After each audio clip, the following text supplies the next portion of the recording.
Hey. So this is a sort of a final video for the Power of Two series, at least for the value part, right? So after this part, you will have to go through the technical analysis.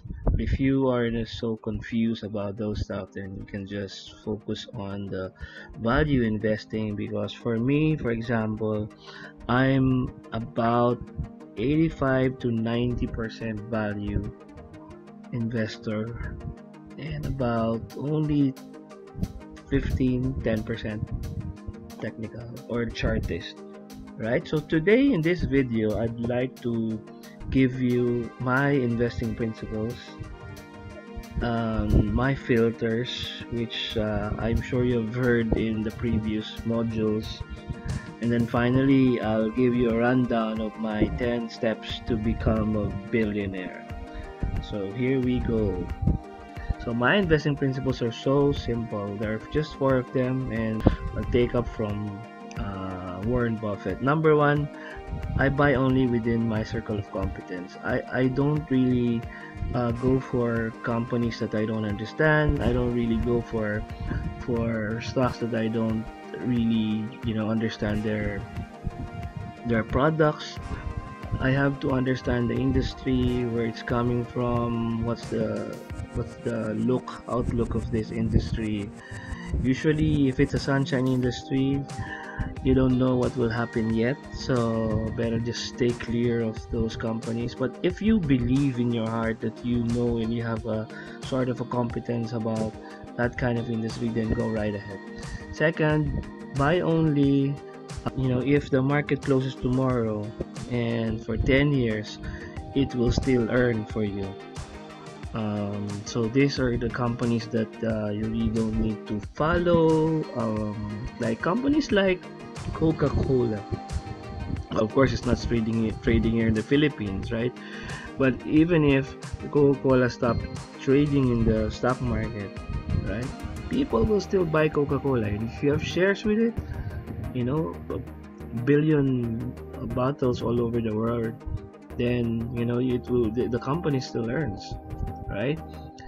Okay, principle number three: buy only with a lower than the market average price earnings.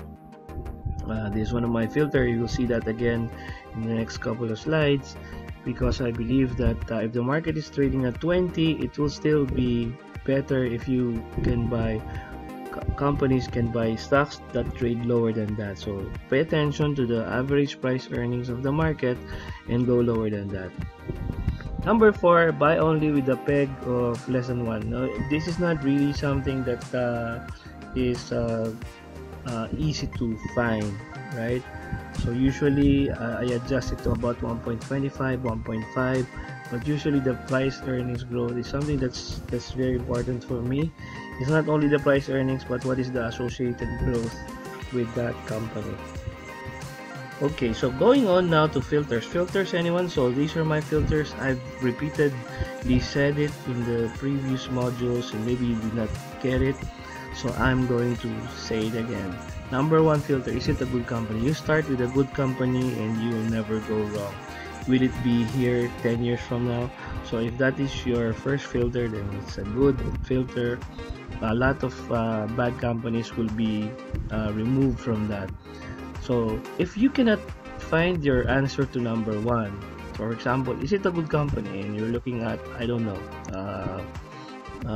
Eaton Properties, of course it's not listed anymore, and then you think, well, I don't know, right? So if your answer is I don't know to the first question, then chances are it's not a good company for you. So just steer clear of those companies and just stick with the ones that you know.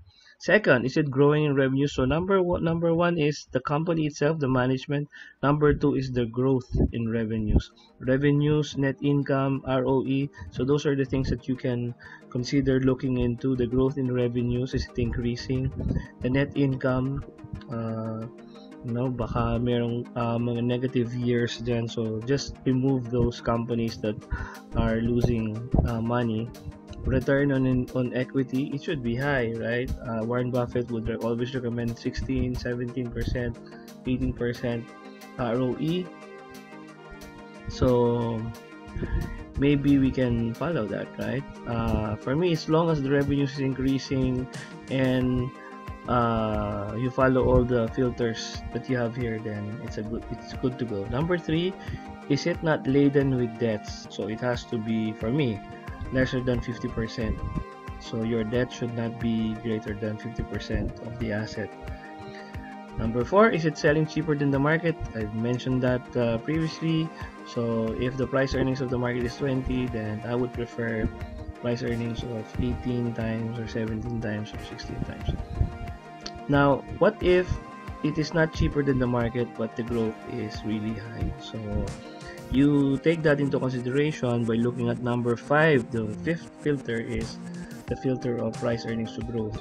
I said here the less than 2, because if you put here less than 1.25 or less than 1, then you will see there are very few in your company list. So you will stay there for a long time. You will not be able to buy. I think this is already a good list of filter for you.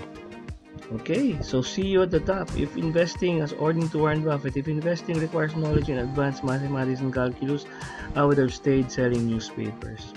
Warren Buffett used to sell newspapers. I used to sell newspapers with my father.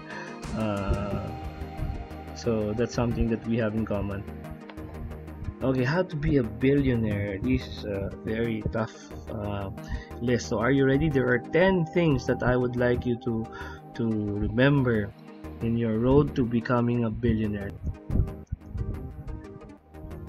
Number 1, save at least 10% of your income. At least 10% of your income, right? Of course, if you can save more than that, then it's better. Number 2, buy only what is necessary. Do not save only to spend later. That's self-explanatory, man. So you have to buy only what is necessary. Sometimes when you look at the word necessary, sometimes you're able to adjust it according to your whims, right? Don't make excuses. Buy only what is necessary. Okay, so number 3, invest what you save. It's not only good to have savings, you have to invest what you save. Number 4, my most favorite of all, marry the right person. If you don't marry the right person, if you marry the wrong person, what happens is that when you're earning money, then that other person will spend the money. It's like you're fetching water and your pail has a hole in it, so you'll have a lot of problems there, right? And you should have a partner in your career, in your business, who really believes in you and who will support you all the way. So this is important. Number 5, beware of your friends. I used to work in the bank, and I remember there was a manager in our bank before who said, only your friends will make a fool out of you.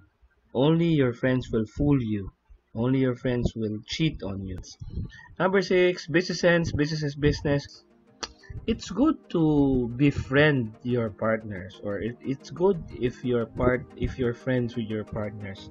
But you know what I'm saying? I mean, if you approach business as friendship, then what happens is that, okay, your friend will not be able to come in the office, right?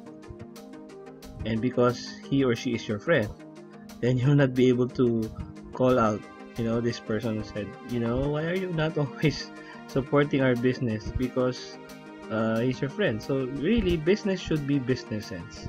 Number 7, don't forget to give back to charity. Number 8, find your niche in the market. Number 9, don't let your family members rely on you. This is hard saying, especially here in the Philippines. Letting your family members rely on you. If your family members rely on you, then what happens is that the more you grow, the more people become dependent on you.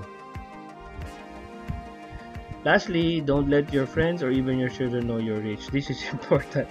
There's a an anecdote in that book called Millionaire Next Door, wherein when their father, whom they thought was a worker, factory worker in one of the factories in the States, when their father retired, uh, quote unquote, from his work, uh, they were given check, right? So those two children didn't really mind the check. It's lying there on the table and all that. They're not looking at the check. And lo and behold, when they opened the check, when they looked at the check, it says $10 million. And I said, what? How did our father accumulated this amount? And then that's the only time they realized they were already age 35 or 40. That's the only time they realized. They said, that's the only time we realized that we are rich. And frankly speaking, they said, frankly speaking, I don't even need this money, this trust fund, because I was also raised to be like him. I don't really spend a lot of money, so it really pays if you do that, especially not only on yourself but especially for your children. Right? Okay, so that's it. Hope you enjoyed the videos that we uploaded for Power of Two, the value investing part. There's still a couple or so videos for technical analysis and chart analysis. I hope you look into that.